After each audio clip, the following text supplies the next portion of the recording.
Hey everyone, welcome back. It's Biggs. Now this beautiful blank canvas behind me, I alluded to it. I talked about a little bit what was happening with it. You guys, I know I've talked about it a little bit in the updates, but it's time. We got to get started on the Congo tank. So we got to go back to the dark continent and we got to figure out what we're going to do to make this a beautiful slice of the Congo Rapids. Let's get to it.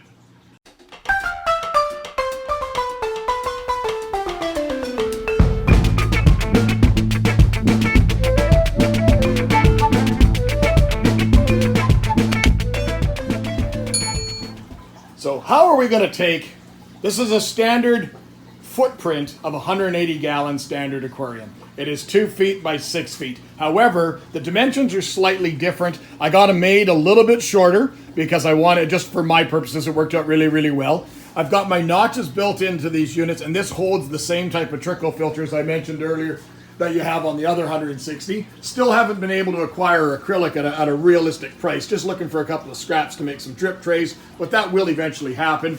The filter works fine without right now. So what the reason for that is that these tanks are actually inside dimension is 24¼ inches to accommodate that standard 15-gallon aquarium trickle filter that we made then modified. So the tank's a little bit wider. It's a wider by about just over an inch because of the width of the glass, but that tank nests inside this frame. And then the tank is just a little bit shorter. Instead of 6 by 2 by 2, this one's just a little bit shorter. I think this one's 20 inches instead of 24, and it works really, really well for my purposes. Now, the first thing that you guys know, we've talked about it before, the first thing we got to do to get started is we got to build that integrated, fully immersed background. Now, to talk about the Congo system, Congo, this area is like class 5 rapids. Super oxygenated water, extremely turbid water, and a lot of the fish that inhabit these areas have greatly reduced swim bladders like the buffalo head, and they kind of hop around on the bottom because if they could swim normally, they'd get picked up and tossed with this violent current. So we're going to go and get a background here. Now, I got to be truthful. In essence of full transparency, I got to be truthful. Like I said, I got to tell you guys the truth. I have never built a background for inside an aquarium that is completely submerged. Never done it myself. However, I have done it many times that you guys have seen for different vivarium builds for either tropical rainforest type animals or desert animals. Doesn't really matter, but those are never been fully submerged. The principles though, however, are exactly the same. I also have not watched any videos of any of the people that have done these type of backgrounds because I don't want it to influence or change the way that I do my stuff. I'm very diligent in the fact that everything that I try to put out there is me and it's me alone. I don't want to watch a video and go, hey, I should do a video on such and such. I don't want that. That's not me. So what we're going to be doing is I've been amassing a lot of styrofoam. So got all sorts of stuff. I've saved styrofoam from whether we've got an appliance or some sort of electrical thing, some different things that were used. That pink sheet was what I was originally using for underneath the tanks, but I've since switched to this black stuff that had the film attached, so it held it together a lot better.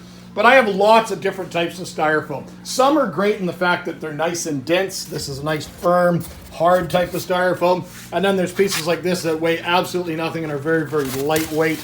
Those ones are probably not going to be the best for this purposes because they're just going to have so much more air in it. Now, the first thing that we're going to have to do before we get there, let's digress. Also going to be using like a skim coat of Quikrete. And then we've got some different types of dyes and some cheap brushes. And we got some mixing containers. And pretty much that's what we're going to be doing. So to get started, the first thing we're going to do is, you guys saw me a long time ago, I kind of cleaned the tank out a little bit just to start to get it ready. It's not really, doesn't have to be pretty yet because we're not going to be siliconing anything. But basically what we're going to do now is we're going to get the tape measure there and we're going to start measuring out roughly some of the pieces. Now because of the shape of the tank and because of these two overhead braces, I'm going to be building this in 2 pieces. So there's going to be a right side and a left side, and then we'll kind of put a rift in it somehow that the pieces will overlap and it'll look like a natural seam in the rock, trying to make it camouflage. I want this to be as natural as possible. You guys know I've shown you some of the different backgrounds that we've had before when we installed this back to nature kind of style rock wall background. It looks really good in the Amazon tank, and some of the ones that we've done different, using cork or using different types of natural materials and stuff, but none of those type of products will work underwater.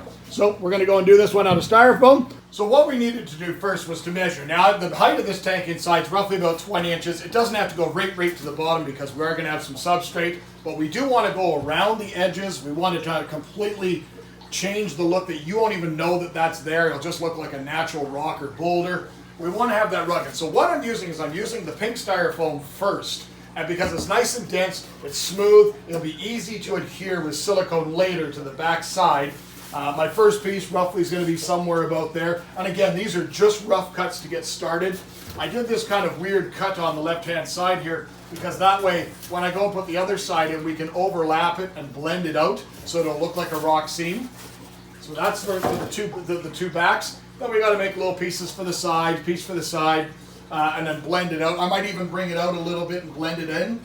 And then on this side as well, we want to go from the side to the back and then blend them out so there's no real open spots.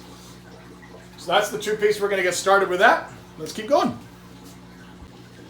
Okay, here's step one. So basically what I did is I made just a solid background. This is a solid piece. This is not at all what the finished thing's going to be looking like.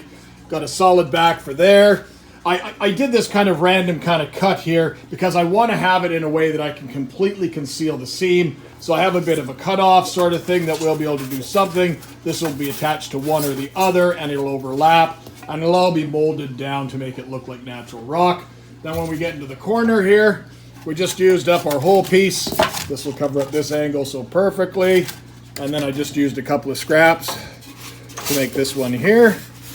Same thing. And basically what we're going to be doing next is we're going to go and take this out in two parts. I might build it up a little bit more because the next step now is that we're going to go and carve this end. So instead of it being flush with the front with a square edge like that, we're going to maybe carve it out a little bit, make it look like some rocks that are attached with some open water below, something. And then we're going to start adding other pieces of styrofoam to it that'll build it up. And then afterwards we're going to go and start carving it. And after we're done carving, we kind of like it, then we're going to hit it with maybe a heat gun or something like that. They'll kind of soften all those edges. So it's not going to be pretty. It's going to be messy. But I think the finished product, once we finally get it there, I think it's going to be pretty outstanding. So besides the giant mess on the floor, let's take a look at the madness. Give you guys an idea of what we're actually talking about. This is how messy it is. And it's really as random as you want it to be. Nature is not rigid and square. Nature is organic, natural, and basically the seam, I just want to build up that seam, so it's going to be behind this piece, and that'll help build it up. And then we want to build it up a little bit more, so we'll probably build it up somehow using stuff like that. Now remember, all these pieces are just going to be all silicone together, tacked together, and then the whole thing is going to be carved as two pieces. And we're going to make it, we're going to put fissures and everything and make it start looking like a natural thing. Right now, this just looks like a bunch of junk for the recycling pile. But that's really what it is right now. But you can kind of see how the textures and everything will come out once we just build it up a little bit. It's just using all these little pieces of scrap, shaping them down. All right, here's part one. So basically, I took the two back sheets, the back sheet and the side sheet. I siliconed them together at the corner. That little notch is so it fits underneath the frame for holding that trickle filter. And the rest, as you can see, is just little tiny random scraps. Now, when you look at it, it just looks like a bunch of junk right now. But after you take a wire brush or a heat gun or carve it down, this could be a nice uneven shaped boulder and stuff like that. You know, nice little rifts there. We'll wear this down so it'll be rocks, slabs of rocks overlaying each other. And then we left the corner there for where it's going to overlap for the piece that's going to be on the right of it. But it's a good start. It's all silicone. We've got to just let it sit here overnight and dry. And now we can start shaping. Now for the right half. See, so this is where it will overlap, the piece on the left. You can kind of start seeing the vision here. It's just a bunch of scraps. We got the overflow. We built up the overflow so it'll spill over some rocks. I think it's looking pretty cool. Now we're going to let them sit overnight because they're just silicone and they're just kind of holding themselves together. So I don't want to move them around too much. But we'll get them up tomorrow. We'll take a peek at them together and see what they look like before we start roughing it out. All right. Here's the final thing. Well, I guess let's say final step one. Just looks like a bunch of junk. but it gives you a kind of a size. You know, we're gonna form all that and soften that out. So you get kind of envision that it's gonna look like a big boulder here. It's gonna be tied into these big boulders here. Just gives you, and I might have to. One thing I am a little bit concerned about is, now you remember I mentioned I made it into 2 pieces so I could get it into the tank. I'm actually genuinely concerned whether or not 2 pieces is going to be enough. This might have to be broken up into 4 pieces. But we're going to just play it by ear for right now because it's always easy to add to it afterwards if we need to. But you have to build the whole thing, fit it in place, play with it, fit it in place. You know, I could shave it all down, texture it, do all those different things. But before I go to the point where I actually put the Quickcrete, the cement coating on it, I got to make very certain that it fits properly and easily all the units and pieces together.